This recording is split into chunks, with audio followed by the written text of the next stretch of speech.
Glorious days of vacation, which for an executive director doesn't happen very often. 2 days ago, I came back.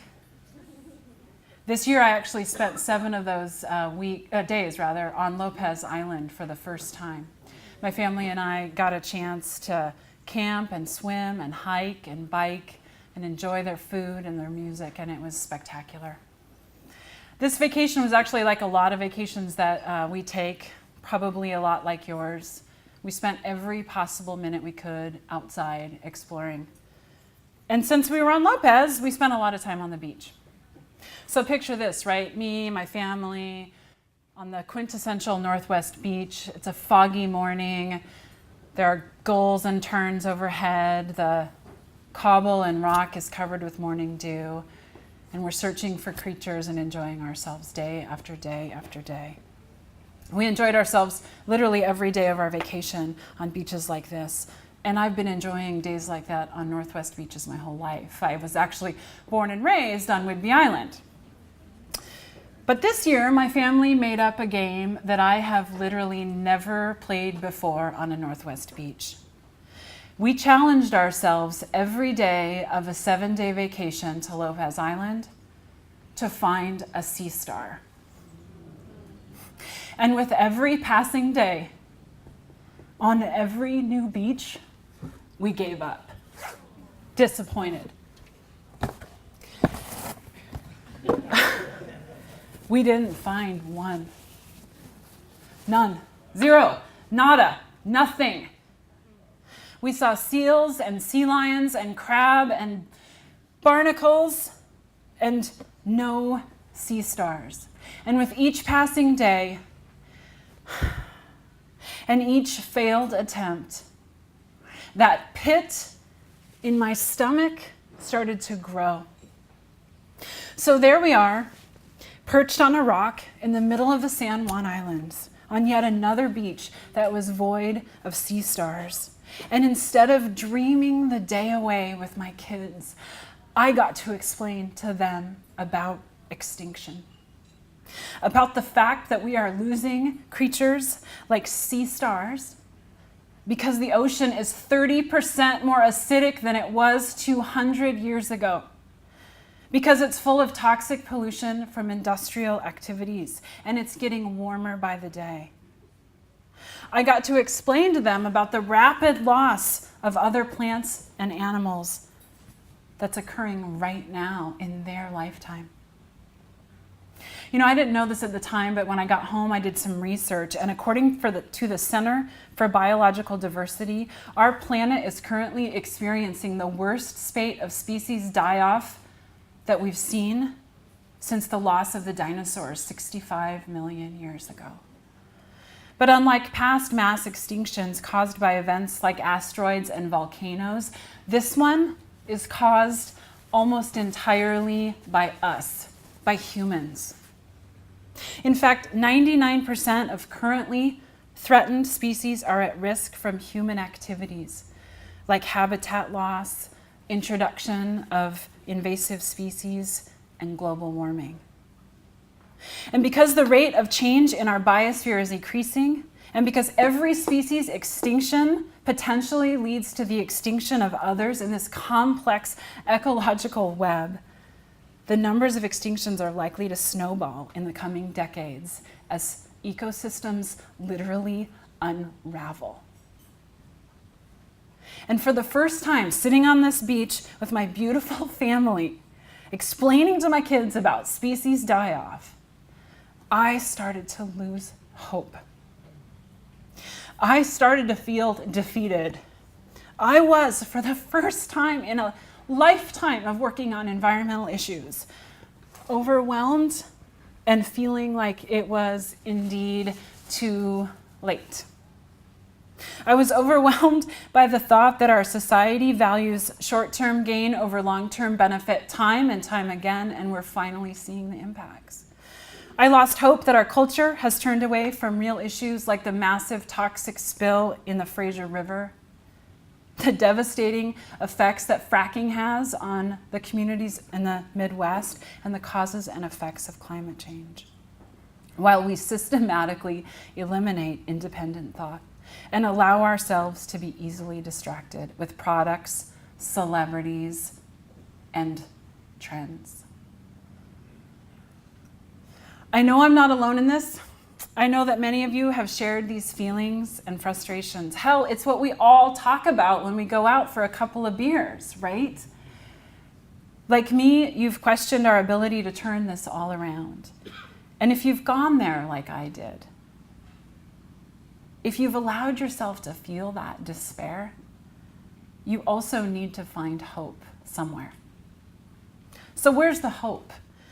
Where's the hope for me when I'm sitting on the beach with my family and we're discussing the possibility of an extinction happening right before our eyes? And then sitting there, I realize something. I don't need hope. Hope is for people who have nothing left to cling to. Hope is just aching for something to happen that you have no control over. And we do have control. We have control over our actions. We have agency in this community. We do make decisions on how we spend our time, our money. We are the masters of our own priorities. We don't need to scramble around looking for hope. What good is hope when you're on a sinking boat? It doesn't work. But you know what does work?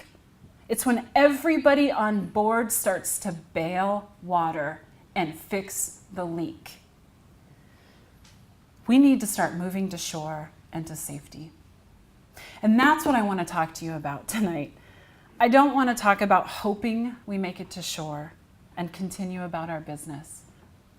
I want to talk about something that we all know needs to happen, about rearranging our priorities and doing everything we can to save our vessel. And the single biggest thing that we can do, the single biggest patch we can put on this ship, is to stop the juggernaut of fossil fuels that are slated to run through this community.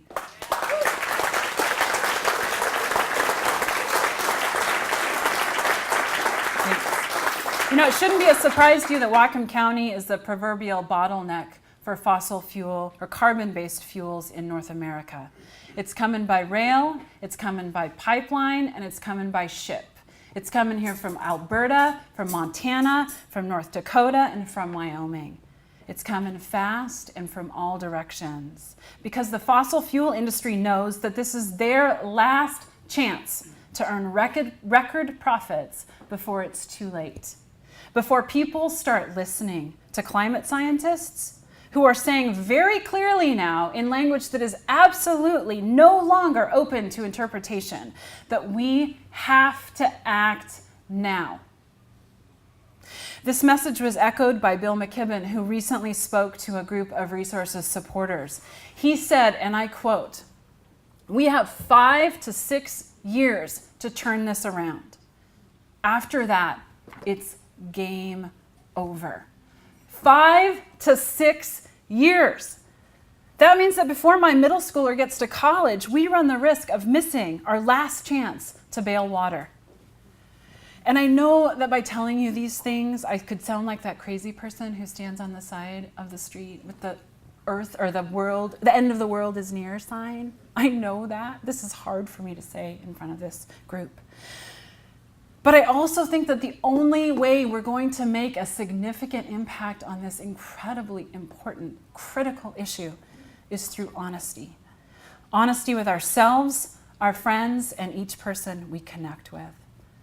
Because when we honestly assess the situation, we can finally begin to act appropriately. And action starts here. Just like 4 years ago, when we started the largest environmental movement the West Coast has ever seen.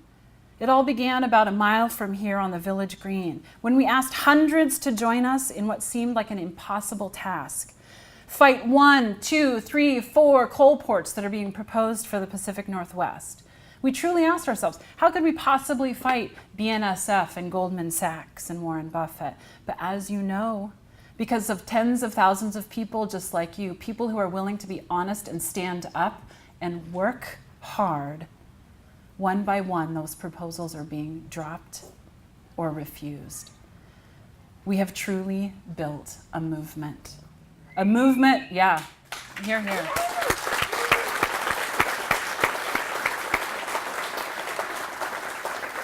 A movement that is ready to address an even greater threat that's rolling down the tracks a half a mile from here. A cargo that is dangerous to all living things. I'm talking about Bakken crude, fracked from the wells of North Dakota. And I'm talking about tar sands oil from Canada, which is an environmental disaster from the deadly tailing ponds of Alberta to the carbon it releases when it's burned. It's all headed this way. A juggernaut of carbon fuels that, if ignited, will mean game over. And the resistance starts here with us. It's our time. We have an opportunity that's not given to everyone. These fuels aren't running through another community. They're running through ours. The dragon's head is here on our home turf. And who would have thought that it would have been our good fortune to be right here, right now, with the tools needed to behead this dragon. Except this dragon isn't a mythical creature. It's real. And it blows its frickin' horns every 20 minutes.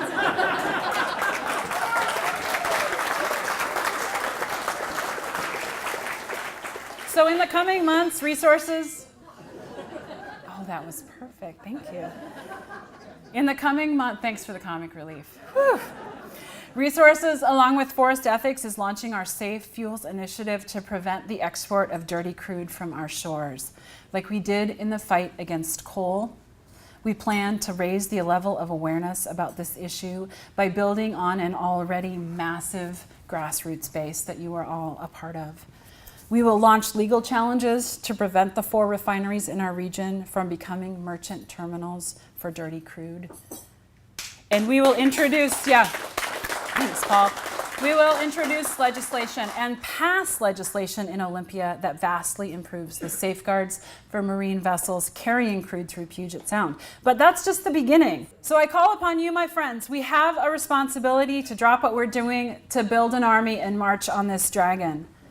We, the people, need to take a stand because it's the only stand being taken.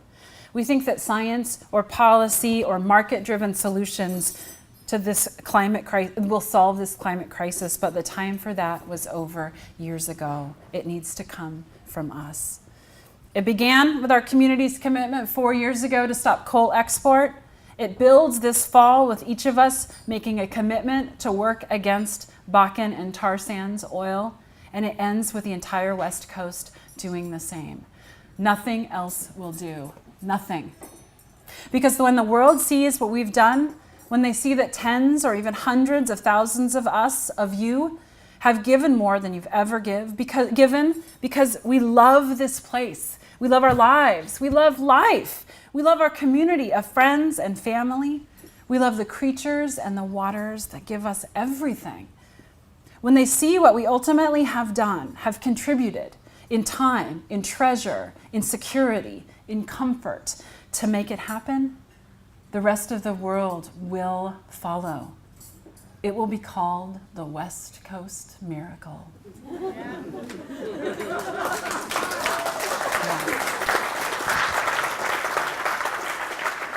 And speaking of miracles, on that last day of our vacation to Lopez Island, while we were waiting for the ferry, we played our last game of who can find the sea star.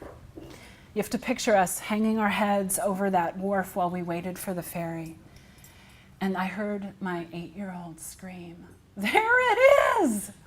And it was one. That one little 5-armed ray of strength. And I swear I'm not making this up. It really happened. And it gave me pause. It reminded me that all of my doubt and worry and sadness was worthless in the fight that we have in front of us. And that we need to take inspiration from people who are warriors in this fight. People like our environmental heroes, both past, present, and future.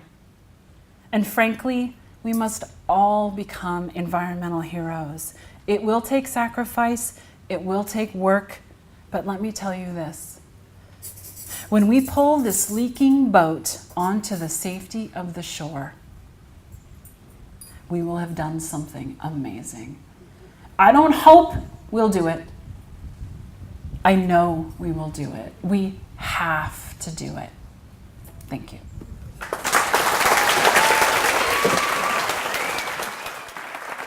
That was incredible.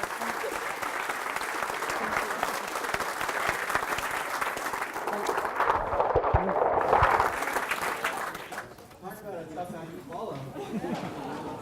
Crina, that was not just inspirational and heartfelt and warming, that was mind-blowing. That was incredible. Thank you so much.